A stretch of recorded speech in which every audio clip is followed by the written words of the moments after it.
श्रीमद् भगवद गीता ज्ञान महायज्ञ में विभूति योग नाम गरेको 10औं अध्याय को श्लोक नंबर 6 लाई प्रारंभ गरौँ। श्लोक नंबर 6 को म उच्चारण गर्दछु। तपाईहरु सबै आफ्नो आफ्नो स्थानमा भगवद गीता को श्लोकलाई राम्ररी अवलोकन गरेर म सँगसँगै बोल्ने प्रयत्न गर्नुहोस्। महर्षयः सप्त पूर्वे चत्वारो मनवस्तथा मद्भावा मानसा जाता येषां लोक इमाः प्रजाः। पदच्छेद त्यस्तो धेरै केही छैन, सिधै अर्थतिर जाउँ। भगवान श्री कृष्णले यो 10औं अध्यायमा अर्जुनलाई मानसिक रूपले अत्यन्त मजबूत बनाउनको लागि, अर्जुन म अर्वाचीन होइन, म प्राचीन हुँ। अर्वाचीन मतलब म अहिलेको मात्र होइन। चौथो अध्यायमा अर्जुनलाई सुनाइहाल्नु भयो करोडौं वर्ष अगाडिको ज्ञान। यही ज्ञान मैले भगवान सूर्यलाई दिएको थिएँ र यसै कारणले अर्जुनको निष्ठा अझै परिपक्व होस्, मजबूत होस् अर्जुनको निष्ठा। र भगवानलाई वास्तवमा जब यो संसार आज छ तब पनि प्रभु हुनुहुन्छ, जब यो संसार रहँदैन तब पनि परमात्मा रहनुहुन्छ, जब केही पनि थिएन तब पनि प्रभु हुनुहुन्थ्यो, जब केही पनि रहँदैन तब पनि प्रभु हुनुहुन्छ। र यावन मात्र यो जति पनि सर्जन छ, यो सर्जन पनि मुख्य परमात्माबाटै भएको र विसर्जन पनि परमात्माबाट नै हुन्छ। यो सन्दर्भलाई भगवान श्री कृष्ण अनेक प्रकार का उदाहरण दिएर अर्जुन को मानस धरातललाई परिपक्व बनाउनुहुन्छ। अब प्राचीन कुराहरू गर्दै हुनुहुन्छ। हे अर्जुन, सप्त महर्षय सप्त पूर्वे, सप्त महर्षय पूर्वे, 7 महर्षि, सप्त महर्षय, सप्त भनेको 7, महर्षय महर्षिहरू, अनि पूर्वे त्यो भन्दा पहिले हुनेवाला 4 चारवटा, यहाँ 4 चारवटा भन्नुको अर्थ ब्रह्मा का मानस पुत्र, प्रथम मानस पुत्र 4 सनकादिकुन, जसलाई हामी एकैपल्ट भन्दा सनकादि भन्छौँ, तर अलग अलग नामले भन्नु पर्दा सनक, सनन्दन, सनातन, सनत कुमार, 4 यी 4 सनकादिकहरू। तथा त्यसरी नै मनवः 14 मनुहरू, यी सबै मानसः मेरै मनबाट पैदा भएका हुन्, यानी मानसिक सृष्टि हुन्। मदभावा मेरोमा भाव राख्ने वाला, यानी मेरोमा श्रद्धा भक्ति राख्ने वाला, एसाम जसको लोके यस संसारमा इमा प्रजा, यी सम्पूर्ण प्रजा हुन्। अब यसलाई अलिकति व्याख्यापूर्वक अगाडि बढौँ। भगवान भन्नुहुन्छ सृष्टिको आदिकालमा, यो जुन ब्रह्माले सृष्टि रचाउन प्रारम्भ गर्नुभयो, सबैभन्दा पहिले फेरि एकपल्ट म दोहोर्याउन चाहन्छु।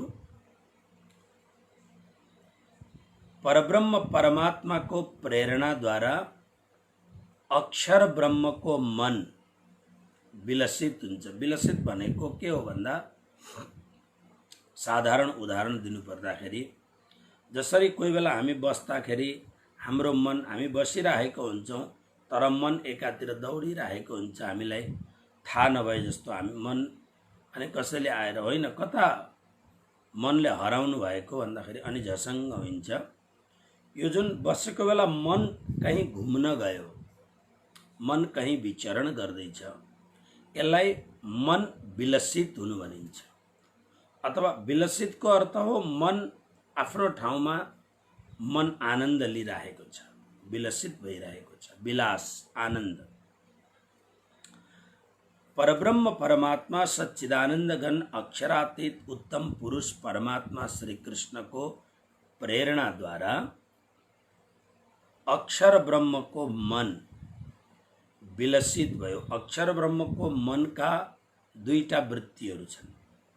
अक्षर ब्रह्म आफ्नो स्थानमा बसेर मन को एउटा वृत्तिले परमधाममा भएका अक्षरातीत परब्रह्म परमात्मा को चिन्तन गर्दछन्। तर अक्षर ब्रह्म को मूल काम के हो भन्दा अनंत कोटि ब्रह्माण्ड को सर्जन र विसर्जन गर्नु। अब सर्जन र विसर्जन कसरी गरिन्छ भन्दा त्यहाँ प्रवेश हुनु पर्यो र मन को अर्को वृत्ति विलसित हुन्छ। माने मन को अर्को वृत्ति विलासमा, एउटा मन को वृत्ति परब्रह्म परमात्मा को ध्यानमा गयो, अर्को मन को वृत्ति अब संसार को सर्जन विसर्जनमा लाग्यो। अब कसरी हुन्छ यो कुरालाई पहिले पनि भनिएको छ, फेरि पनि बार बार म हजुरहरूलाई पक्का गराउँदैछु। अक्षर ब्रह्म को मन विलसित हुँदाखेरि मोहको समुद्रमा, अब यो समुद्र भनेको पानीको समुद्र होइन, एउटा काल्पनिक समुद्र हो, त्यसकारणले यसको नामै राखेको मोहको समुद्र। यानी एउटा कल्पना गरेको जस्तो समुद्र हुन्छ, समुद्रमा पानी हुन्छ, चारैतिर जहाँ हेर्यो त्यही समुद्र। अब तपाईहरुले जो समुद्रमा जानु भएको छ, तपाईहरु धेरै जनाले सायद समुद्र देख्नु भएको होला, नभए पछि हामी जब यात्रा गर्न सुरु गर्छौं तब समुद्रलाई देख्न सक्छौं। भविष्यमा धेरै ठाउँ यात्रा गर्ने हामीले कल्पना गरेको छ, क्रुजहरुमा पनि यात्रा गर्नुपर्छ। त्यसले गर्दा समुद्रमा यात्रा गर्दाखेरि जब धेरै सतह पार गइसकेपछि समुद्रमा 2-4 माइल 10-20 50 माइल भित्र गइसकेपछि अनि कुनै पनि टापु देखिँदैन। टापु नदेख्दाखेरि मात्र चारैतिर जलराशि मात्रै, पानीको मात्र सतह देखिन्छ। अनि पानीमा तपाईहरु पानीको पनि एउटा आनन्द हुन्छ। तरंगहरू आइरहेका छन्, ठूला तरंग, साना तरंग, कहीं व्हेल माछाहरू हुन्छन्, कहीं शार्कहरू हुन्छन्, कहीं के हुन्छ। त्यो पानीको आफ्नै एउटा रंगी चंगी बिरंगी दुनिया छ, चारैतिर जे छ पानी मात्रै छ।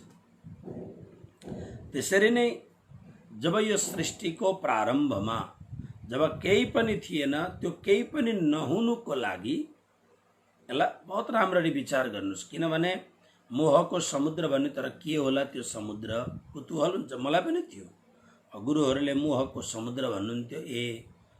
अब मोह भनेकै के हो थाहा थिएन, समुद्र भनेको पानी रहेछ भन्ने लाग्दथ्यो, केही थिएन त्यतिखेर पानी छ भन्ने लाग्दथ्यो। तर अब यति वर्षको अभ्यास पश्चात, अनुभव, गुरुहरूको सत्संग, शास्त्रको अभ्यासद्वारा जुन निर्णयमा म पुगेको छु त्यो कुरो भन्दैछु। केही पनि नहुनु, अब पानी पनि एउटा चीज हो, तसर्थ पानी छ भन्ने कुरो होइन, केही पनि नहुनु। त्यो केही पनि नहुनुलाई, नहुनुको जुन, अब केही पनि नहुनु त मतलब जस्तो यो दुईटा हातको बीचमा केही छैन तर आकाश त छ नि त। हो त्यो केही पनि नहुनु जुन छ, त्यो नहुनेकै आफ्नै तरंग छ, आफ्नै भावभङ्गिमा छ, आफ्नै त्यसका तरंगहरू तरंगायित भएका छन्। हो त्यो खालको जुन स्थिति छ त्यसको नाम हो मोह समुद्र। अब यसलाई अरू केही पनि उदाहरण दिएर दिन सकिँदैन। त्यो मोहको समुद्रमा अक्षर ब्रह्मको जुन विलसित भएको, यानी मन आनन्दपूर्ण ढंगले जुन विलसित भयो, त्यो विलसित हुँदाखेरि अब यसले रूप परिवर्तन गर्यो। र केले रूप परिवर्तन गर्यो? मनको तरंगले, वृत्तिले, मनको जुन वृत्ति छ, तरंग छ, त्यसले एउटा रूप परिवर्तन गर्यो। पहिले त मनको तरङ्ग देखिँदैन, त्यसकारणले त्यो निराकार रूपमा छ, आकार छैन। अब त्यो मनको जुन तरङ्ग, विलसित भएको मनको जुन निराकार तरङ्ग छ, त्यसले साकार रूप धारण गर्यो। कस्तो रूप धारण गर्यो भन्दा एउटा अन्डाको रूप धारण गर्यो। अन्डा के को, जस्तो तपाईहरू अन्डा जान्नुहुन्छ त्यो खालको नै, यसको बोक्रो जुन छ यो सुनको छ। सुनको बोक्रो भएको हुनाले यसको नाम भयो हिरण्यगर्भ। हिरण्य माने सुन। वेदमा लेखेको छ हिरण्यगर्भ समवर्तताग्रे भूतस्य जातः पतिरेक आसीत्। हिरण्यगर्भ यानी सुनको अंडा। अब यो सुनको अंडा यो मोहको समुद्रमा तर्दै तर्दै लड्दै पड्दै यता, जस्तो पानीमा कोही चिज एउटा तपाईँ बल पानीमा फ्याँकिदिनुहोस्, ठुलो बास्केटबल अथवा फुटबल, त्यसरी पानीमा त्यो बल उपर निचे भइरहन्छ। त्यसरी नै यो अंडा पनि त्यसरी नै त्यो मोहको समुद्रमा पौरिँदै पौरिँदै तल माथि त्यो हिचकोला खाँदै खाँदै 1000 वर्षसम्म, श्रीमद् भागवतमा छ, वर्ष पुग सहस्रान्ते तदण्ड मुदके स्वयं। 1000 वर्षपछि अनि यो अंडाभित्र अक्षर ब्रह्मको एउटा शक्तिले कालक्रम स्वभाववश यसमा जीव प्रवेश गरायो। जस्तो अंडामा, अंडा त पहिले त लिक्विड हुन्छ, तपाईहरुलाई थाहा छ। अब त्यसमा जीव प्रवेश हुनु पर्यो नि, चल्ला हो। त्यसरी नै जीव प्रवेश भएपछि अब अंडा फुट्यो। अंडा फुटेर दुईटा बराबरका दुईटा टुक्रा भयो अंडाका। अनि फुटेको अंडा भित्रबाट एउटा जीव प्रकट भयो। अब यो जीवले चारैतिर हेर्यो मोहको समुद्र मात्रै देख्दछ। त्यसकारणले अब उसले के गर्यो, पहिलो नम्बर भने आफ्नो घर यही मोहको समुद्र पानीमा आफ्नो घर बनायो। त्यो कुरो पहिले पनि भनेको छ। घर भनेको अयन, संस्कृतमा घरलाई अयन भनिन्छ। अनि नार भनेको पानी, मनुस्मृतिमा छ आपो नार इति प्रोक्तः। पानीमा घर बनाएको हुनाले पानी आप, नार अयन घर। नार र अयनलाई जोड्दा नारायण भयो। यो अनंत कोटि ब्रह्मांड को जीव ईश्वर जुन छ यो नारायण रूपमा त्यो अंडाबाट जीव प्रकट भयो। जुन गाइन्छ नि श्रीमन्नारायण नारायण नारायण। अब यो नारायण कसरी प्रकट हुनुभयो भन्दा यसरी प्रकट हुनुभयो नारायण भगवान। त्यसकारणले नारायण भगवान परब्रह्म परमात्मा होइन, क्षरब्रह्म हुन्। अनंत कोटि ब्रह्मांड का नायक हुन्। अनंत ब्रह्मा विष्णु महेश का अनंत कोटि जीव का मालिक हुने नि, तर परब्रह्म परमात्मा होइनन्। परब्रह्म परमात्मा को सत अंश अक्षर ब्रह्म को विलसित भएको मन को, यानी मन को तरंगबाट उत्पन्न भएको यो जीव हो नारायण। अनि नारायणले कल्पना गरे, अरे म एक्लै छु। यो नारायण को जुन कल्पना हो यो प्रकृति भयो, इच्छा शक्ति भयो। अनि यही प्रकृतिबाट, प्रकृति भनेपछि एउटी स्त्री तयार भइन्। अब पुरुष नारायण तयार भए, स्त्री प्रकृति तयार भइन्। अनि नारायण रूपी पुरुषले प्रकृति रूपी स्त्रीमा अहम बीज प्रदः पिता, स्वयं भगवान श्री कृष्णले नारायण स्वरूप भएर के भन्नुहुन्छ, म बीज प्रदान गर्ने पिता हुँ। त्यसकारणले प्रकृतिको गर्भमा बीज स्थापन भयो, सबै संकल्पले भएको। अनि अब त्यो प्रकृतिद्वारा संकल्पद्वारा नै 3 गुण पैदा भए, सतोगुण रजोगुण तमोगुण। अब यी 3 गुणका 3वटा इष्टदेव प्रकट भए। सतोगुणको इष्टदेव भगवान विष्णु, रजोगुणको इष्टदेव भगवान ब्रह्मा, तमोगुणको इष्टदेव भगवान शंकर प्रकट हुनुभयो। अब यी 3 जनाले अत्यन्त कठोर तपस्या गरेर भगवान नारायण आफ्नो मूल स्वरूपलाई प्राप्त गरेपछि नारायण भगवानसँग हामीले के गर्नु अब भनेर प्रार्थना गर्दा अनि 3 जनालाई उहाँले, नारायण भगवानले कार्य विभाजन गर्नुभयो। कार्य विभाजन कसरी गर्नुभयो? रजोगुण। रजोगुण भनेको आनन्द, मोज, मजा, यो सबको नाम हो रजोगुण। 17 अध्यायमा हामी यसलाई पढ्नेछौँ। त्यसकारणले ब्रह्माको स्वभावलाई लक्ष्य गरेर ब्रह्मन तिमीले सर्जन गर, सृष्टि गर। भगवान श्री विष्णु नारायण भगवानको प्रत्यक्ष परम स्वरूप हो। त्यसले गर्दा महत्त्वपूर्ण कार्य यानी सर्जन भएको सम्पूर्ण सृष्टिलाई टेक केयर गर्ने, लुक आफ्टर गर्ने, पालन पोषण गर्ने, भरण पोषण गर्ने काम स्वयं नारायण भगवानको मूल स्वरूप जुन भगवान विष्णु हुन्छ उहाँलाई प्रदान गरियो। शङ्कर भगवानले भन्नुहुन्छ म के गरौँ प्रभु भनेर नारायण भगवानलाई सोद्धा नारायण भगवानले भन्नुहुन्छ तपस्या गर्न, एक्लै बस्न, आनन्द मनाउन मन लाग्दछ, यो स्वभावलाई तसर्थ कोही कोही बेला काम गर्ने। के गर्ने भन्दा यो सर्जन भएको जुन सृष्टि छ, सर्जन छ, यो सर्जनको जब समय पुरा हुन्छ त्यसलाई डिस्ट्रोय गर्ने, संहार गर्ने, यो भगवान शङ्करले यो कार्य लिनुभयो। अब यसरी कार्य विभाजन भएपछि अनि ब्रह्मा, अब हेर्नुहोस्, ब्रह्मा पनि नारायण हुनुहुन्छ, विष्णु पनि नारायण हुनुहुन्छ, शङ्कर पनि नारायण नै हुनुहुन्छ, नारायणकै तिनैवटा स्वरूप हो। तर अहिले हेर्दाखेरि के छ, कसरी भन्दाखेरि एउटा गृहस्थी यानी स्त्री र पुरुषको संयोगबाट जब सन्तान छोरो अथवा छोरीको रूपमा सन्तान बाहिर जुन जन्मिन्छ त्यो सन्तान के हो? वेदमा शब्द छ तज्जाया जाया भवति यदस्याम जायते पुनः। त्यो सन्तान के हो भन्दा त्यो सन्तान, यो सन्तान अरू केही होइन, यो सन्तान स्वयं पिता नै सन्तान भएर आएको। कसरी पिता सन्तान भएर आयो भने पिताको बीज र आमाको रज, पिताको रज र बीजको सम्मिश्रण भएर गर्भमा पुगेपछि अनि प्रकृतिको स्वभावले रज र बीज नै भोलि गएर एउटा आकृति पैदा हुन्छ र त्यो आकृति विशेषको नाम या त केटी अथवा केटा नाम राखिन्छ। त भयो त्यो के हो त त्यो? त्यसकारणले त के भन्छन् मान्छेहरूले, होइन जस्तो सानो नानी जन्मेपछि अलिक दिनपछि हेर्न जाने मान्छेले नाक त ठ्याक्कै बाउको जस्तो छ। कुनै कुनै केटी मान्छेहरू ठ्याक्कै बाउको जस्तो अनुहार भएका केटी मान्छे हुन्छन्, कुनै कुनै केटा मान्छेहरू ठ्याक्कै आमाको अनुहार भए जस्तो हुन्छन्।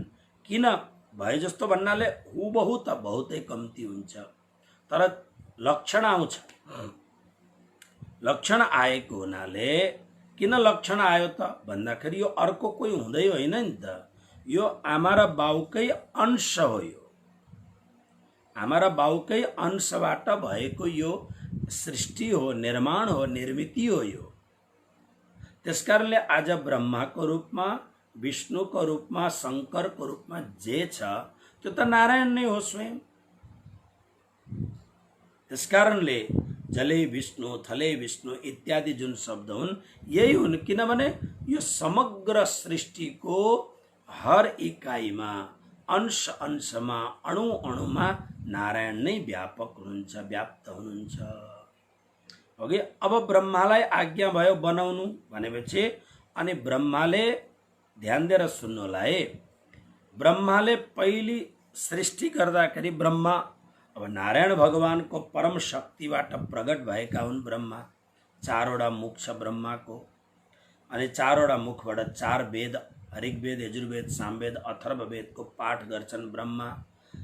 त्यसकारणले ब्रह्मालाई वेद स्वरूप पनि भनिन्छ। अब ब्रह्मालाई सृष्टि गर्नु भनेपछि ब्रह्माले के गरे? मनबाट सङ्कल्प गर्न थाले। अब यी जसरी एउटा अत्यन्त पवित्र साधुले आशीर्वाद दिँदाखेरि जसरी हामीलाई लाग्दछ गुरुदेव आशीर्वाद दिनुहोस्, ओके गुरुदेव आशीर्वाद दिनुहोस् भन्छन् नि। जस्तो म प्राय बिहान मङ्गल आरतीमा थोरै भक्तहरूले मलाई मेसेज गर्नुहुन्छ गुरुदेव आशीर्वाद दिनुहोस् भनेर। बिहानको समय चाहिँ यस्तो हुन्छ, हुन चाहिँ 6 बजेपछि 8 बजेसम्म प्राय प्राय म अत्यन्त त्यो मेरो आफ्नो धार्मिक विधि हुन्छ त्यसमा व्यस्त हुन्छु। तर त्यो फ्यु जुन पिपुल्सहरू हुन्छन्, 2-4 जना जो भक्तहरू हुन्छन्, उनीहरूलाई आशीर्वाद जय श्री कृष्ण लेखेर पठाउँछु म त्यतिखेर। तर तपाईहरुले फेरि धेरैले पठाउन थाल्नु भयो भने म 8 बजे पछि उत्तर दिन्छु मेसेन्जरमा, जतिलाई भ्याउँछु म फेरि। अब जसरी भक्तले शिष्यले श्रद्धापूर्वक कुनै आफ्ना गुरुलाई आशीर्वाद दिनुहोस् भनिन्छ हैन। अब कोही व्यक्ति वास्तवमा परम पवित्र व्यक्ति छ भने उसले दिएको आशीर्वाद लाग्दछ। आज मलाई जतिखेर आशीर्वादको जरुरत पर्छ म आफ्ना गुरुदेवसँग आशीर्वाद माग्दछु। गुरुजी आज यो संसारलाई छोड्नु भएको 32 वर्षभन्दा धेर भयो, तर मेरो लागि आज पनि गुरुजी प्रत्यक्ष हुनुहुन्छ। श्रद्धाको र भक्तिको कुरो हो, तर जो श्रद्धास्पद छ, जसमाथि श्रद्धा गरिन्छ त्यो श्रद्धा गर्ने व्यक्तिमा पनि केही तत्त्वता हुनुपर्छ, दिव्यता हुनुपर्दछ। अब जब संसारको सामान्य मानवीमा पनि यस्तो खालको दिव्यता हुन्छ भने ब्रह्मा त स्वयं नारायण स्वरूप हुनुहुन्छ। त्यसकारणले ब्रह्माले मानसिक सृष्टि गर्न थाले। अब मानसिक सृष्टि भनेको संकल्पबाट यस्तो होस् यस्तो होस् यस्तो होस् भन्दा त्यस्तो हुन थाल्यो। के हुन थाल्यो अब हेर्नुस्, श्लोक नम्बर 6 लाई अब ध्यान दिनुहोस्। सबभन्दा पहिले मानसिक सृष्टि के गर्नुभयो भन्दाखेरि सप्त महर्षय 7 जना महर्षिहरूलाई मनमा संकल्प गर्नुभयो। 7 जना महर्षिहरू जन्मे, सप्तर्षि जसलाई भनिन्छ। अघि ऋषि पञ्चमीमा तपाईहरुले ऋषि पञ्चमीमा यी सब कुराहरू दोहोर्याउनु भयो होला हिजो अस्तिको दिन। अब 7 जना ऋषिहरू को हुन् त भन्दा मरीचि, अंगिरा, अत्रि, पुलस्त्य, पुलह, क्रतु र वशिष्ठ। ये 7 जना ऋषि हुन्। ये सप्तैते चिरञ्जीवी, जस्तो वायु पुराणमा पनि छ, सप्तैते सप्तभिश्चैव गुणै सप्तर्षय स्मृताः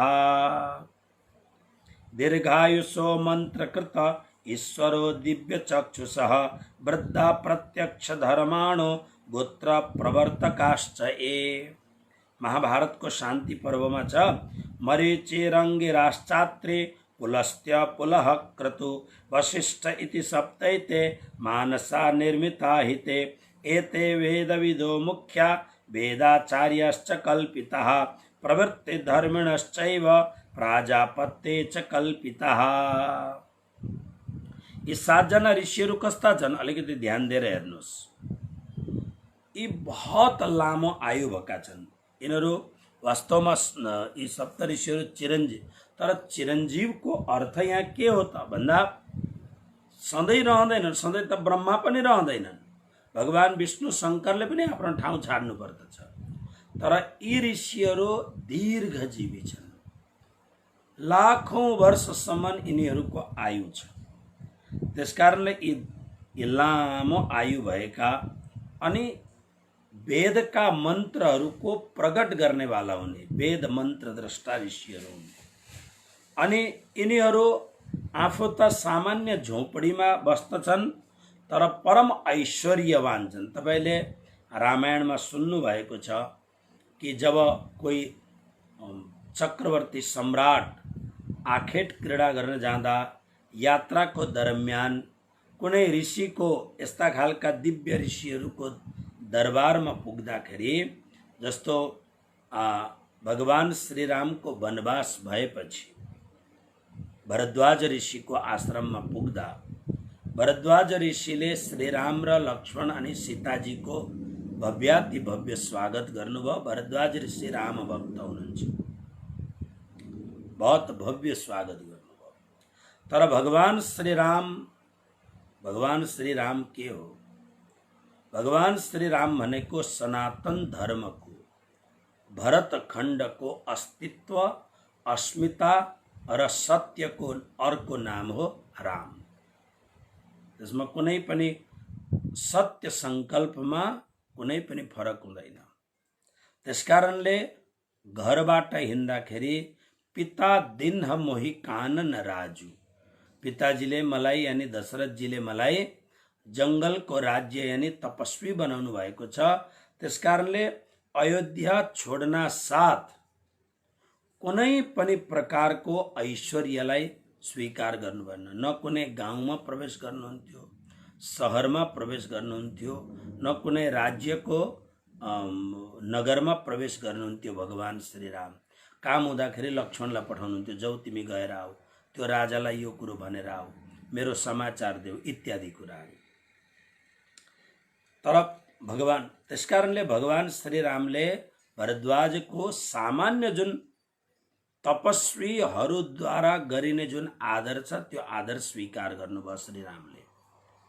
तर जब रामलाई लिनका लागि भरद्वाज हुनुहुँदै विलाप गर्दै भरद्वाज जाँदा गर्दाखेरि फेरि भरत राजा पनि जुन राजर्षि भरत श्रीरामका भाइ हुनुहुन्छ भरद्वाजकै आश्रममा निवास गर्नु। रामायणमा पढ्नुहोस्। अब भरत जाँदाखेरि त पुरा सेना चतुरङ्गिनी सेना वशिष्ठ आदि गुरुहरू आफ्ना तीनैवटा आमाहरू सम्पूर्ण मन्त्रीगणहरू चतुरङ्गिनी सेनाहरू सबै लिएर जानुभएको छ।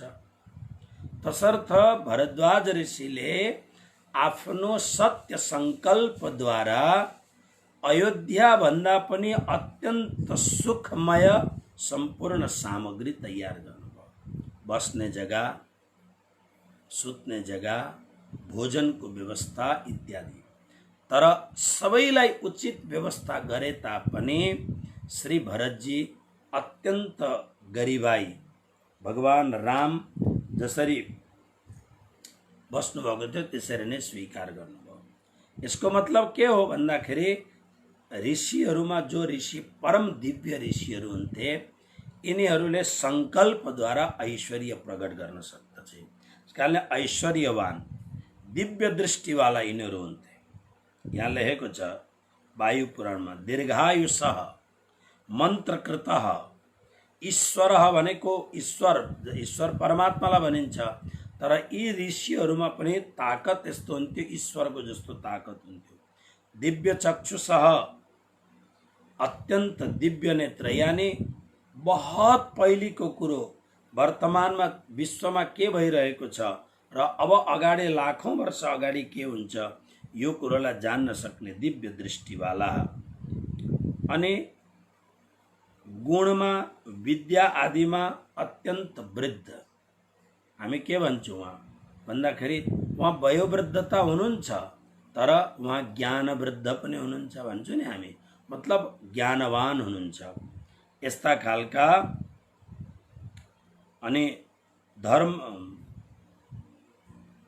धर्मका प्रत्यक्ष रूप प्रत्यक्ष धर्माण गोत्र प्रवर्तकाश्च अनि गोत्रहरूका प्रवर्तकहरू। अहिले पनि अब कोही वशिष्ठ गोत्रको हुनुहुन्छ, कोही अत्रि गोत्रको हुन्छ, कोही अंगिरा गोत्रको हुनुहुन्छ, सबका आफ्ना आफ्ना गोत्रहरू छन्। त्यसकारणले गोत्र प्रवर्तक हुन् यिनीहरू। र यसरी यी 7 जना ऋषिहरू को 7 जना भन्दा मरीचि रंगिरा अत्रि पुलस्त्य पुलह क्रतु। मरीचि अंगिरा अत्रि पुलस्त्य पुलह क्रतु र वशिष्ठ इति सप्तै ते मानसा निर्मिता हिते। र वशिष्ठ ऋषि यी 7 जना सप्त ऋषि। हामी आकाशमा पनि देख्छौँ नि सप्त ताराहरू, सप्त ऋषि ताराहरू यिनीहरूकै लोक हुन्। र यस्ता प्रकारले 7 जना यी सप्त ऋषिहरूलाई ब्रह्माजीले मनबाट प्रकट गर्नुभयो। त्यसकारणले यी सप्त ऋषिहरूको पूजा हुन्छ। यी भगवत स्वरूप हुन् यिनीहरू। तर के भन्नुहुन्छ श्री कृष्ण भने पूर्वे यिनीहरूभन्दा पनि पहिले ब्रह्माजीले कसलाई जन्माउनु भयो त? यी त छन् तर यिनीहरूभन्दा पनि पूर्वे भनेको पहिले 4 ऋषिहरूलाई जन्माउनु भयो। 4 ऋषि को हुन् त भन्दा सनक, सनन्दन, सनातन, सनत कुमार। यी 4 जना। ब्रह्माजीले मनको संकल्प गरेर सृष्टि प्रारम्भ गर्दा सबैभन्दा पहिले यी चारजना जन्मेका हुन् मनको सङ्कल्पबाट। सनक, सनन्दन, सनातन, सनत कुमार। श्रीमद् भागवतमा महात्म्यमा तपाईहरुले सुन्नु भएको छ। यी कस्ता छन् भन्दा पूर्वेशाम अपि पूर्वजा, भने सबैभन्दा पूर्व ब्रह्माले सबैभन्दा पहिले नै यिनीहरूलाई बनाएको, त्यसकारणले पूर्वेशाम अपि पूर्वजा। तर यिनीहरू सधैँ कति वर्षका देखिन्छन् त भन्दा पञ्चहायन संयुक्ता पूर्वेशाम अपि पूर्वजा। जहिले पनि हेरो मात्र 5 वर्षका बालक जस्ता देखिन्छन्। हेर्नुहोस्, तर 5 वर्षको बालक देखिए तापनि त्यो हामीले हिजो अस्ति त्यो सालभर अगाडि होला नेपालमा सबैभन्दा पुड्के एउटा मान्छे थिए जसको गिनिज बुकमा पनि नाम थियो, तिनको मृत्यु भयो। अब यो खालको जुन मान्छे हुन्छ हेर्दाखेरि त सानो हुन्छ, तर उसको अनुहार हेर्नुभयो भने अनुहारमा त्यो कलिलोपन हुँदैन, अनुहारमा त छिप्पिएकै अनुहार हुन्छ हैन। यही त तकलिफ छ मनुष्यको सबैभन्दा ठुलो कुरो। अनुहार छिप्पिएको देखाउन मन पर्दैन, अनुहारमा मासुमियत सधैँ रहोस्, अनुहारमा एउटा कोमलपन सधैँ रहोस्, अनुहारमा एउटा सुन्दर एउटा जवानीको त्यो उत्सुकता सधैँ रहोस्। तर हुँदैन। जब जब समय बित्दै जान्छ शरीरमा हर प्रकारको बुढापाको लक्षणहरू आउन थाल्छन्। जसरी सेतो हुन्छ केश, पछि गएर गाला पनि भित्र पस्न थाल्छन्, आँखा पनि भित्र पस्न थाल्छन्, अनि झुर्री यानि करचलीहरू पनि पड्न थाल्दछन्। अनि अब चिन्ता हुन्छ, हे भगवान अब के गर्ने, केही गर्न सकिँदैन। यी सब प्रकृतिको खेल हो यो सब। त्यसकारणले अब यी सनकादिक ऋषिहरू हेर्दा 5 वर्षका छन्, तर ती पुड्के मान्छेहरू जस्तो के अरे छिपिएको अनुहार हुन्छ भन्दा नै। यिनीहरू उमेर मात्रै 5 वर्षको होइन, यिनीहरू पुरै यिनीहरूलाई 5 वर्षबाट 6औं वर्षको अथवा त उमेर बढ्दाखेरिको शरीरमा जुन विकृतिहरू आउँछ केही पनि आउँदैन। यिनीहरू एकदम त्यही 5 वर्षको बालक जस्तो, त्यही कोमल, त्यही सुन्दर सौन्दर्य। नानी, सानो नानी कति सुन्दर हुन्छ, बहुतै सुन्दर हुन्छ। सानो नानी भन्दा सुन्दर हुन सक्छ जुवानीमा। अब अहिले के अरे तीज आएको छ, तीजमा हाम्रा दिदीबहिनीहरू रातो साडी, रातो भेष लगाएर यस्तो लाग्दछ मानौ यी 1 से 1 पिक्चरमा अभिनय गर्ने दिव्य देवीहरू जस्ता लाग्दछन्, स्वर्गबाट उत्रेका देवीहरू जस्ता लाग्दछन्, हो कि होइन? तर जवानीको जुन अनुहार छ त्यसमा एउटा जुवानीपन हुन्छ त्यसमा। तर सानो बालकमा अथवा बालिकामा जुन सौन्दर्य हुन्छ, निर्दोष सौन्दर्य, अलौकिक सौन्दर्य, जसको मुखारविन्दमा एक मासुमियत हुन्छ, यो मासुमियत यी सनकादिक ऋषिहरूमा बरकरार छ। किन भन्दा मान्छेहरूको अनुहारमा मासुमियत हट्दै किन जान्छ भन्दा यसको मूल कारण यो हो। मूल कारण कालले आफ्नो काम गर्दै जान्छ। काल बिस्तारो बिस्तारो कालले अधिग्रहण गर्दै जान्छ। तर यी ऋषिहरू यस्ता छन्, यिनीहरूलाई कालले स्पर्शै गर्न सक्ने कालमा क्षमतै छैन स्पर्श। त्यसकारणले उनीहरू, तर 5 वर्षको बालक अबोध हुन्छ, यिनीहरू अबोध छैनन्। यिनीहरू त ज्ञानवान। ब्रह्मामा जति ज्ञान छ त्यति नै ज्ञान यी 4वटा ऋषिहरूमा छ। मासुमियत छ, मृदुता छ, मधुरता छ, कोमलता छ, यो सबै कुरो छ। 5 वर्षको हेर्नुहोस् न, कुनै नानी अत्यन्त सुन्दर नानी छ, त्यो 5 वर्षको यदि कुनै केटी अथवा कुनै केटा मान्छे छ भने कति सुन्दर हुन्छन् ती बालक। अनि त्यो निर्दोषपन भएको हुनाले बोकौँ जस्तो लाग्दछ। कतिखेप तपाईहरुले देख्नुभएको होला, मेरो काखमा कोही न कोही सानो नानी बसेको हुन्छ। मेरो पासमा नानीहरू अहिले त अब यो कोरोनाले गर्दाखेरि कम आउँछन् मान्छे, नभएदेखि भद्रावतीपुरी धाममा एउटा नियम के छ भने यहाँका प्राय हजारौं शिष्यहरू यहाँ आएर मन्नत माग्दछन्, सङ्कल्प गर्छन् हाम्रो सन्तान होस् भनेर। अनि सन्तान भएपछि चाँदीको झुला बनाएर यहाँ ल्याउँछन् र चाँदीको झुला चढाउँछन्। अनि त्यो नानी अलिक ठुलो भएपछि ल्याएर अनि उनीहरूलाई म आशीर्वाद दिन्छु, चन्दन लगाउँछु, रुमाल ओढाइदिन्छु। अनि 1 वर्षको लगभग भएपछि फेरि मन्त्र दीक्षाको लागि भन्छन् गुरुदेव 1 वर्षमा मन्त्र दीक्षा दिइहाल्नुपर्छ। 1 वर्ष, 2 वर्ष, 5 वर्षसम्ममा तिनीहरूलाई मन्त्र दीक्षा। अनि अब कोही कोही बेला ल्याएर उ गर्दाखेरि त्यो नानीलाई म काखमा लिन्छु। किन भन्दा त्यो नानी नै यस्तो स्वभाव हुन्छ, त्यो सानो बालकको बहुत सुन्दर स्वभाव हुन्छ, त्यो मासुमियत, त्यो पवित्रता। जवानीमा पनि सुन्दरता हुन्छ, तर त्यो सानो बालकमा जुन पवित्रता छ त्यो पवित्रता हुँदैन, त्यहाँ उद्दाम प्रकृति हुन्छ। त्यसकारणले सनकादिक ऋषिहरूको मुखारविन्दमा सानो बालकमा जे छ सबै कुरो छ, तर साना बालक अनपढ हुन्छन्, साना बालकहरू जान्दैनन्, अबोध हुन्छन्। म मूर्ख भन्न चाहन्न। मूर्ख भनेको त त्यो हो जसले धेरै कुरो जान्दछ, जाने तापनि मूर्खता गर्दछ। बालक मूर्ख होइन, अबोध हो बालक, जान्दैन। तर यी सनकादिक ऋषिहरू त ज्ञान विज्ञानले परिपूर्ण भएका यिनीहरू छन्। यिनीहरू 4 जना यी ऋषिहरू छन्। नाम सुन्नुहोस्, नामै सुन्दा पनि पवित्र हुन्छ। सनक, सनन्दन, सनातन, सनत कुमार। महामती प्राणनाथजीले किरन्तन ग्रन्थमा यी 4 जनालाई सनातन धर्मका मात्रै नभएर यो विश्व धर्मका 4 वटा खम्बा मानेको छ। अब मैले किन विश्व धर्म भने भन्दाखेरि धर्म जुन छ यो त सनातन मात्रै हो।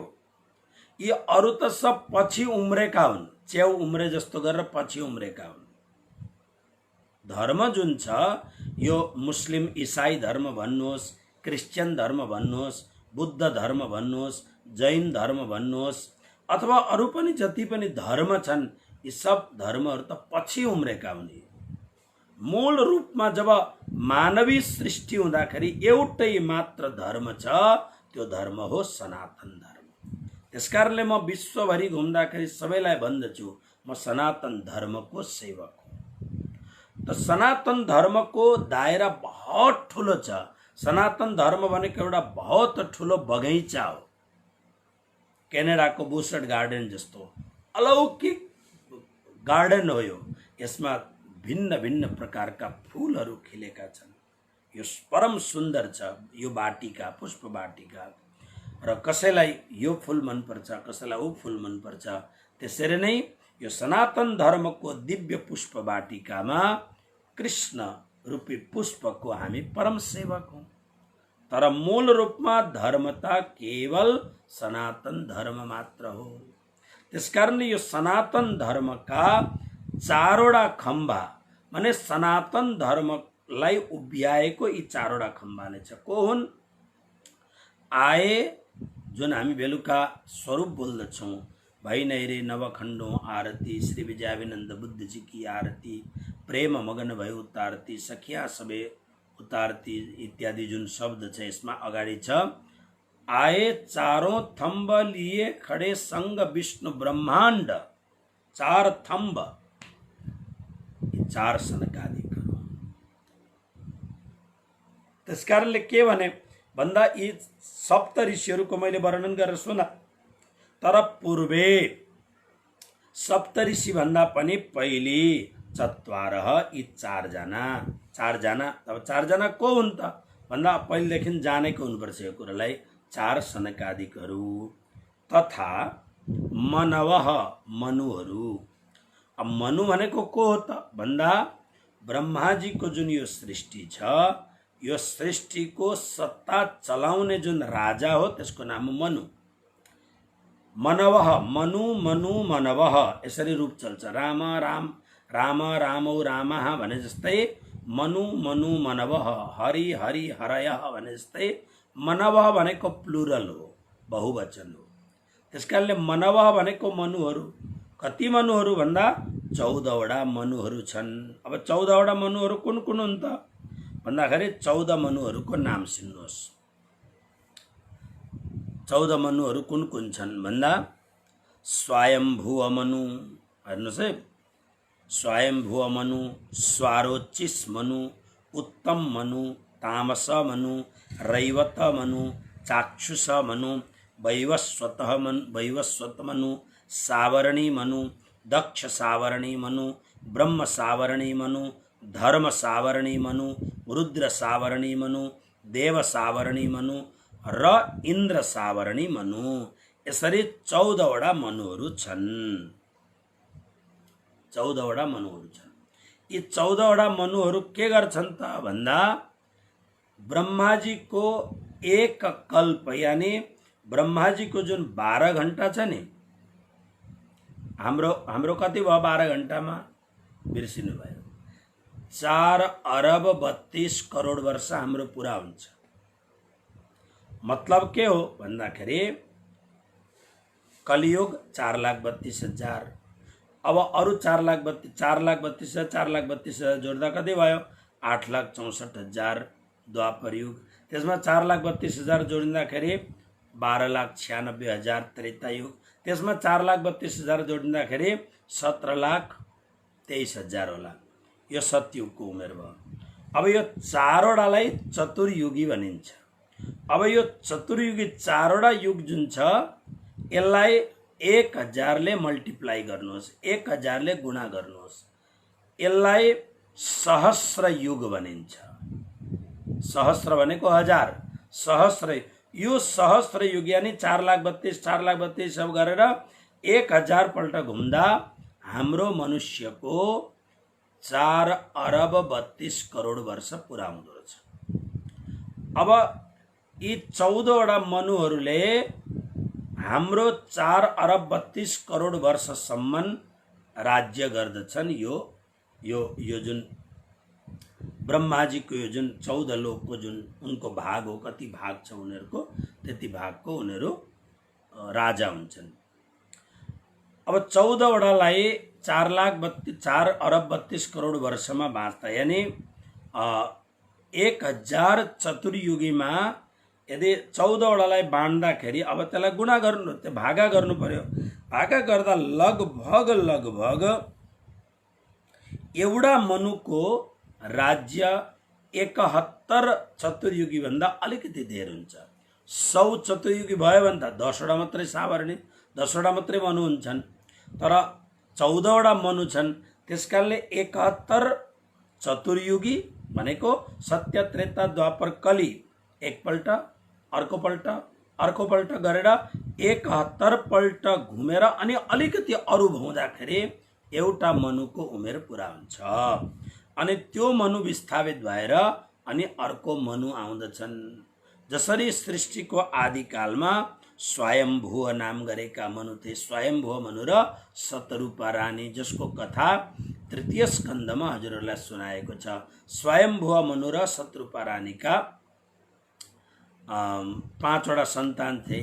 तर यी जति मनु छन्, यी मनुहरू चाहिँ के अरे मानस पुत्रहरू हुन्।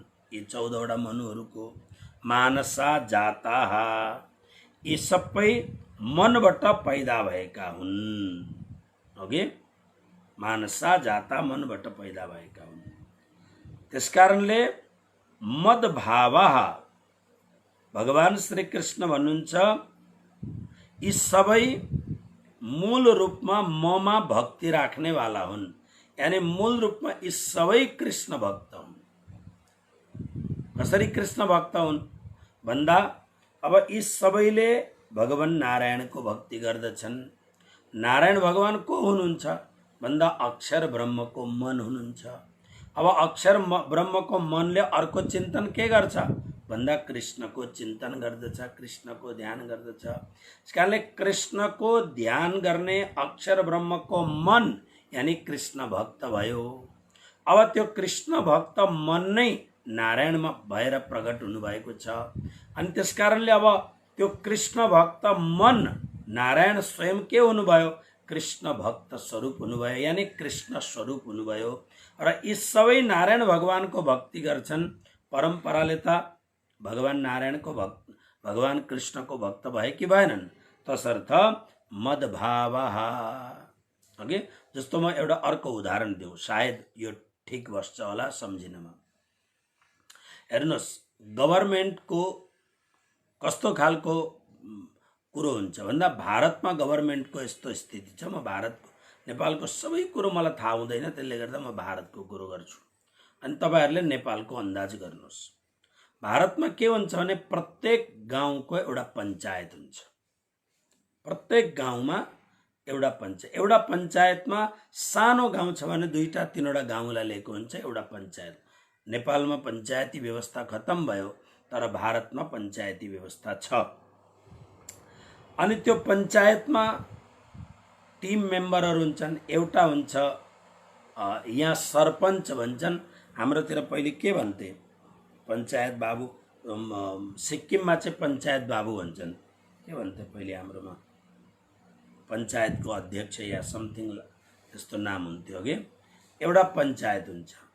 अनि अब त्यो पञ्चायत थुप्रो पञ्चायतलाई कन्ट्रोल गर्ने उतातिर त्यसलाई सायद मण्डल भन्छ, गुजरातमा त्यसलाई तालुका भन्छ। एउटा तालुकामा थुप्रो पञ्चायत हुन्छन् र 5वटा 6वटा 8वटा 10वटा। अब त्यो जनसङ्ख्याको हिसाबले फेरि त्यसमाथि जिल्ला हुन्छ। अब जिल्लामा थुप्रो तालुकाहरू समाहित हुन्छन्। तहसिल भन्छ उता उत्तर प्रदेशतिर, यहाँ तालुका भन्छ गुजरातमा। अब जिल्ला भयो, अनि अब कतिवटा जिल्ला भएपछि अनि एउटा स्टेट यानी प्रान्त तयार हुन्छ। अनि अब कतिवटा प्रान्तले एउटा देश बनिन्छ। ओके, अब तपाई विचार गर्नुहोस्, त्यो पञ्चायतमा गाउँमा सानो रूप छ पञ्चायतको, तर भारतको व्यवस्था हेर्नुहोस्, सबै देशमा एउटै व्यवस्था हो। मलाई लाग्दछ हाम्रो नेपालमा वडा भन्छ होला, त्यसलाई वडाध्यक्ष भन्छौँ नि हामी। कोही बेला काठमाडौँ आश्रममा हाम्रो वडाध्यक्षजीलाई बोलाउँछौँ। अब वडाबाट माथि के हुन्छ त्यो चाहिँ मलाई थाहा भएन, फेरि ब्लक भन्छ कि के भन्छ, आई डोन्ट नो। मलाई लेखेर पठाउनु होला, हाम्रो अरियाल सरहरू हुनुहुन्छ यसका जानकार व्यक्तिहरू। अब हेर्नुहोस्, म तपाईहरुलाई उदाहरण दिँदैछु। त्यो जुन के भन्छ पञ्चायत भवन भन्ने, जस्तो भरोडा अत्यन्त सानो गाउँ हो। यो भरोडा बहुत सानो गाउँ, तर सुखी सम्पन्न गाउँ छ। सानो गाउँ भए तापनि यो गाउँका पटेल नाम गरेको एउटा जाति छ। जस्तो हाम्रो ब्राह्मण, क्षेत्री, वैश्य, शूद्र हुन्छन्। त्यसमध्ये ब्राह्मणमा अलग अलग निरौला भयो, नेउपाने भयो इत्यादिहरू हुन्छन् नि, सापकोटा इत्यादि। त्यसरी नै पटेल जाति हुन्छ। पटेल 2 विभागका हुन्छन्, कड़वा पटेल र लेवा पटेल। यिनीहरू आफूलाई के भन्छन् भने रामका लव र कुशबाट कड़वा र लेवा भएका हुन् भन्ने कुरो यिनीहरूको भनाइ छ। अब यो पटेल जुन जाति छ यो भरोडामा, यो पटेल जाति लगभग 70% अमेरिकामा छ। सबैका गगनचुम्बी महलहरू ताला लगाएका छन्। जब म ठुल्ठुलो उत्सव गर्छु त्यतिखेर सबको ताला खुलाएर त्यसमा म भक्तहरूलाई राखिदिन्छु। सानो गाउँ छ। सानो गाउँ भएको हुनाले यहाँ पञ्चायत छ। पञ्चायतमा एउटा सरपञ्च भयो, पञ्चायतको अध्यक्ष, अनि उसको 9वटा कि अघि 11वटा कतिवटा अब त्यसका सदस्यहरू छन्, त्यसमा सेक्रेटरी इत्यादि। तर यहाँनेरि एउटा सरकार, यिनीहरू त चुनिएर आउँछन्, यिनीहरूको चुनाव हुन्छ, तर सरकारबाट नियुक्त गरेको एउटा मान्छे हुन्छ जसलाई तलाटी भनिन्छ। अब यो तलाटीलाई नेपालमा के भन्ने हो त्यसलाई? त्यो तलाटी चाहिँ सरकारबाट सिधा नियुक्त भएर आएको मान्छे हो। त्यो पञ्चायतले उसलाई राखेको होइन। यसकारणले तर तलाटी सरकारी नोकर भए तापनि, सरकारी कर्मचारी भए तापनि त्यो पञ्चायतको जो प्रमुख व्यक्ति छ, पञ्चायतको अध्यक्ष, उसको अन्डरमा हुन्छ। तर अन्डरमा भए तापनि त्यो पञ्चायतको जति पनि काम हुन्छ, कर्मचारी जन्य जति पनि काम हुन्छ, जमिन नाप्ने होस् यो त्यो सबै तलाटीले गर्दछ। तलाटीले कागज पछाएपछि मात्रै माथिबाट स्याङ्सन भएर आउँछ। तर हुकुमत जुन छ यानी गाउँको प्रधानमन्त्री भन्नुहोस् राष्ट्रपति भन्नुहोस् त्यो गाउँको सरपञ्च जो छ त्यो पञ्चायतको अध्यक्ष त्यसमा त्यति नै ताकत हुन्छ तर ग्रामीण लेभलमा हुन्छ ग्राम्य लेभलमा त्यो पञ्चायतको जुन मुख्य मान्छे हुन्छ त्यसमा अपूर्व शक्ति हुन्छ यदि पढालेखा छ र राम्रो जान्दछ भने यहाँ गुजरातका कुनै कुनै गाउँ त स्विजरल्यान्ड जस्ता गाउँहरू छन् यति धेरै सरकारबाट गाउँलाई सहयोग आउँदछ कतिले चाहिँ सबै खाएरै सक्छन् अब रिश्वत तर कतिवटा गाउँहरू त आदर्श गाउँ छ अद्भुत गाउँहरू छ अब त्यो हेर्नुहोस् अब त्यसरी नै तालुकामा अब तालुकाको आफ्नो हिसाब हुन्छ तालुकाको आफ्नो एउटा चुनिएर आएको तालुका प्रमुख भन्ने हुन्छ अथवा तहसिल प्रमुख हुन्छ अब जति पनि ती गाउँहरू लाग्दछन् पञ्चायत त्यो तालुकाभित्र लाग्दछन्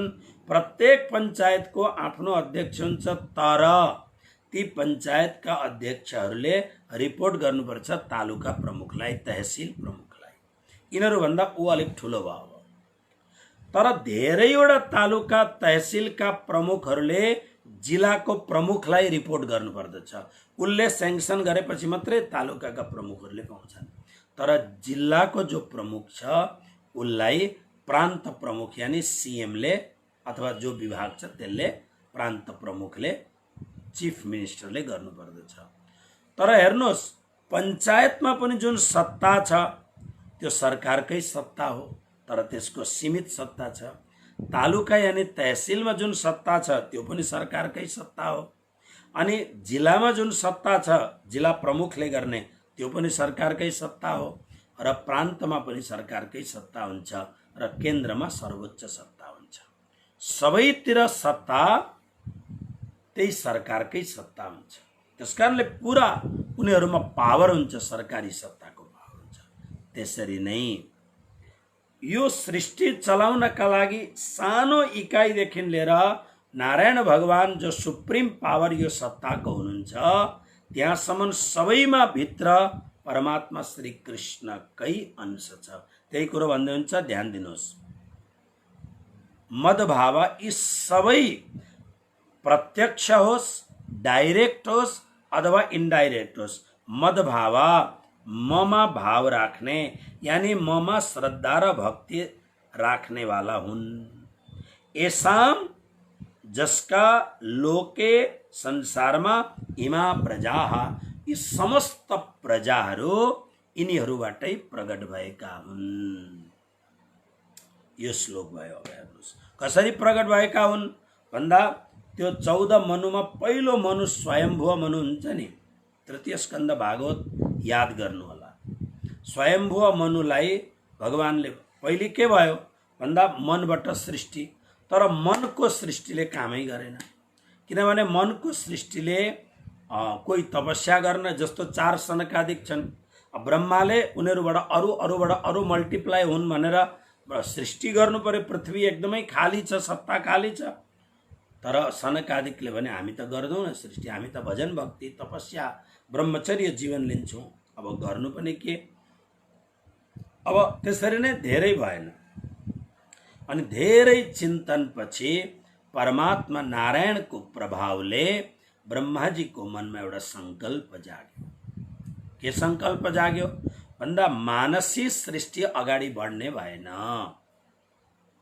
मानसी सृष्टि अगाडि बढ्ने भएन अब यस्तो खालको एउटा काम गर्नु पर्यो कि एकपल्ट गरेपछि त्यो भइराखोस् निरन्तर भइराखोस् के गर्ने भने ब्रह्माजीले अनन्त अनन्त चिन्तनपछि अनि मानसीबाट मैथुनी प्रक्रियामा लाग्नुभयो ब्रह्माजी मैथुनी प्रक्रिया भनेको के हो भन्दा मिथुन मिथुन भनेको दुईटा मिथुन राशि गर्दा त्यहाँ पनि देखेको हुन्छ नि मिथुन भनेको दुईटाको संयोगबाट जो उत्पन्न हुन्छ त्यो क्रियाको नाम भयो मैथुनी क्रिया जसलाई आजको भाषामा सेक्स भन्नुहुन्छ तपाईहरु भन्दा अलिकति अप्ठ्यारो लाग्छ तर यो विश्व प्रचलित भाषा भयो अहिले हिजोआज कस्तो राम्रो देखिन्छ भन्दा पनि यही शब्दको प्रयोग गर्दछन् यो जुन मैथुनी प्रक्रिया छ यो मैथुनी सृष्टिको यो प्रक्रियामा यस्तो विचित्र कुरो के छ भने एउटा यसमा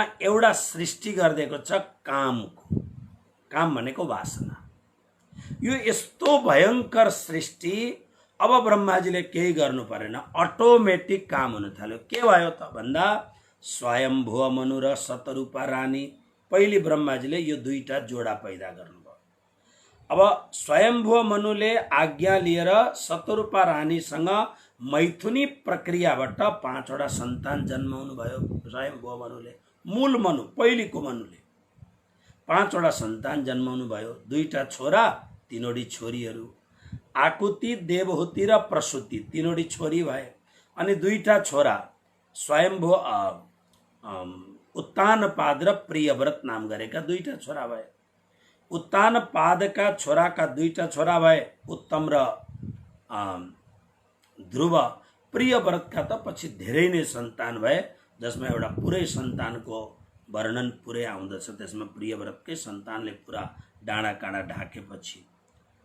तसर्थ अब हेर्नुहोस्, अब कस्तो प्रक्रिया, अलिकति कुरो अलिकति अप्ठ्यारो छ। म साधु मान्छेले भन्न नहुने कुराहरू पनि छन् यसमा, तर बुझ्नुपर्छ यस प्रक्रियालाई हामीले। अब हेर्नुहोस्, यो मैथुनी सृष्टि कसरी पैदा गर्नुभयो भनेपछि एउटा बालक र एउटा बालिका सानोबाट बढ्दै बढ्दै बढ्दै 12-13 वर्षको उमेर भएपछि अकस्मात उनीहरूको हार्मोन्स चेन्ज हुन थाल्दछ, भावना चेन्ज हुन थाल्दछ, उनीहरूको साथी बनाउने प्रक्रिया इत्यादि प्रक्रियाहरू चेन्ज बनाउँछ। अब पहिले जतिखेर टेलिभिजन थिएन, इन्टरनेट थिएन, यति छाडापन थिएन, त्यतिखेर जुन मान्छेहरूको यो प्रकारको जुन विकास अलिक ढिलो हुन्थ्यो, किन भावना सात्विक, धेरै सात्विक भावना हुन्थ्यो। गाउँघरमा 12-12, 15-15 वर्षका केटाकेटी सँगै खेल्दाखेरि त्यस्तो केही पनि भावना हुँदैन थियो।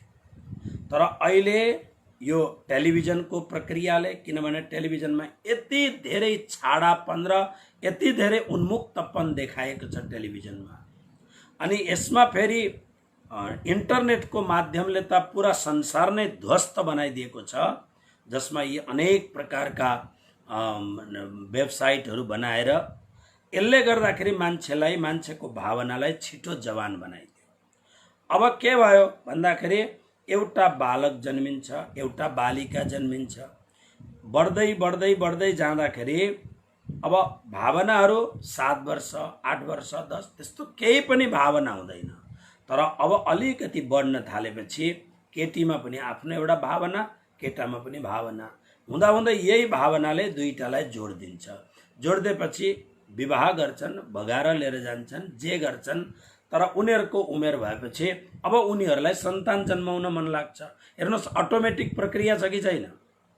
यो केवल मान्छेमा मात्रै होइन, पशुमा पनि यही हो।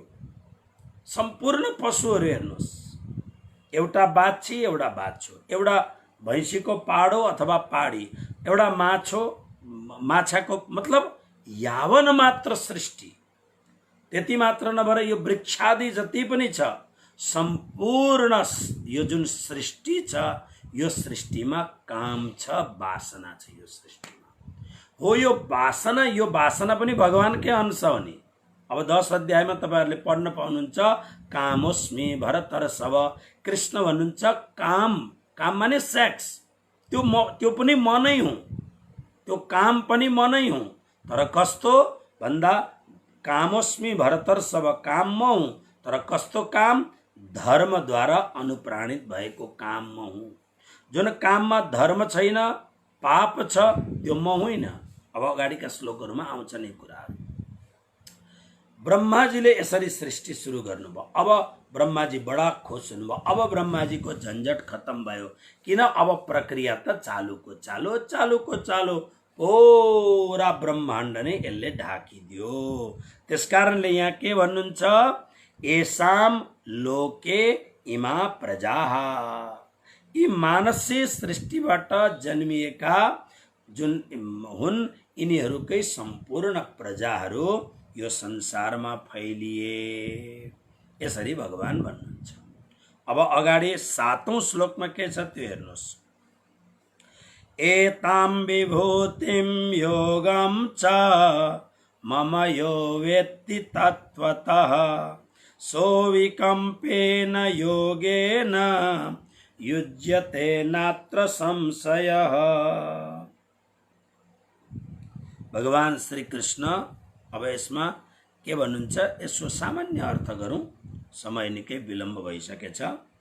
एताम विभूतिम योगम च मम यह भनेको जुन मनुष्य, मम मेरो, एताम यी, विभूतिम भनेको विभूतिलाई, च अनि योगम भनेको योग। अब यहाँ योग शब्दको अर्थ हामीले जुन 9 अध्यायमा 6 अध्यायमा सुन्यौं त्यो होइन नि। यहाँ योग शब्दको अर्थ हो ऐश्वर्य। भगवान भन्नुहुन्छ मेरो विभूतिलाई र मेरो सामर्थ्यलाई तत्त्वतः व्यक्ति तत्त्वपूर्वक जान्दछ। तत्त्वपूर्वक जान्दछ का मतलब जानेर दृढतापूर्वक स्वीकार गर्दछ। के भन्दा यो सम्पूर्ण सर्जन केवल कृष्ण हुनुहुन्छ। गीताको 15 अध्यायको 7औं श्लोक, ममैवांशो जीवलोके जीवभूत सनातन इत्यादि। जसले यसरी स्वीकार गर्दछ स त्यो व्यक्ति अभिकम्पेन, कम्प भनेको काम्नु, अभिकम्प भनेको नकाम्नु, मतलब संकल्प विकल्पमा झुलाझुल नगर्ने। अभिकम्प भनेको अविचल रूपमा दृढताले, योगेन योगद्वारा, यहाँ कुन योग भन्दा परमात्मा प्रतिको श्रद्धा भावनाले युक्त भएको भक्ति योगद्वारा युज्यते, ओ युक्त हुन्छ। अत्र संशय नह, यसमा कुनै पनि संशय छैन। के मतलब, एकपल्ट सरसरी हेर्नुहोस्, 7 श्लोक पूरा भइहाल्यो। जो मनुष्यले मेरा यी विभूतिहरू भनेको अहिले जति बताउनु भयो नि भगवानले, यी विभूतिहरूलाई र मेरो सामर्थ्यलाई, भगवान श्री कृष्णले अर्जुनलाई यही त भन्न खोज्दै हुनुहुन्छ कि अर्जुनलाई म तिम्रो मामाको छोरो पनि हुँ, तर तिम्रो मामा पनि मेरो छोरा हुन्। म वसुदेवको छोरा जरुर हुँ, तर वसुदेवको बाउ पनि म नै हुँ। केवल वसुदेवको होइन, अहम बीज प्रदपिता, यो सम्पूर्ण अस्तित्वको नै पिता म हुँ। त्यसकारणले हामी प्रार्थना गर्छौं, त्वमेव माता च पिता त्वमेव, त्वमेव बन्धुश्च सखा त्वमेव, त्वमेव माता च पिता त्वमेव। त्यसकारणले भगवान भन्नुहुन्छ यो सम्पूर्ण विभूतिहरूलाई र योग भनेको मेरो सामर्थ्यलाई म को हुँ भन्दाखेरि यो सम्पूर्ण सत्ताको निर्माण गर्ने ब्रह्मा पनि म हुँ, ब्रह्माको सर्जन गर्ने नारायण पनि म हुँ, नारायणको सर्जन गर्ने अक्षर पनि म हुँ, र अक्षर पनि मेरो अंश हो जसलाई मैले तयार गरेको हुँ। यो सामर्थ्यलाई तत्त्वतः भनेको पूरा म 50% विश्वास गर्छु, म 30% विश्वास, नो 100%। तत्त्वतः व्यक्तिको अर्थ हो जसले सम्पूर्ण रूपले जान्दछ। यानी यो सब कुरो पढेपछि जान्यो, अनि जानेपछि श्रद्धा डेभलप गरेर यसलाई स्वीकार गर्दछ। कसरी भन्दा त्यो व्यक्ति अभिकम्पेन, अब कोही पनि शंका छैन, अविचल भावले, अचल भावले, अचल रूपको योगेन भक्त। अब उसको भित्र जुन भक्ति हुन्छ त्यो भक्ति गंगा गए गंगादास, जमुना गए जमुनादास होइन, खहरे खोला जस्तो भक्ति होइन। भागवत गर्न आउँदाखेरि ओहो गुरुजी गुरुजी गुरुजी भन्यो, भागवत गरेर हिँडिसकेपछि 15 दिन महिना दिन हुँदा सबै बिर्स्यो, यसलाई खहरे खोला भनिन्छ। यस्तो होइन, एकपल्ट भक्ति भयो त भयो भयो, पूर्ण भक्ति। ओके, त्यसले गर्दा अभिकम्प, त्यसलाई अभिकम्प भनेको अचल योगेन भक्ति योगद्वारा ऊ युक्त हुन्छ। अनि युक्त भएपछि अत्र संशय न, यसमा कोही शंकाको स्थान छैन भनेर भगवानले यसरी 7औं श्लोकमा भन्नुभयो। अब 8औं श्लोकदेखि अगाडि प्रकरण अलिकति अलग हुन्छ।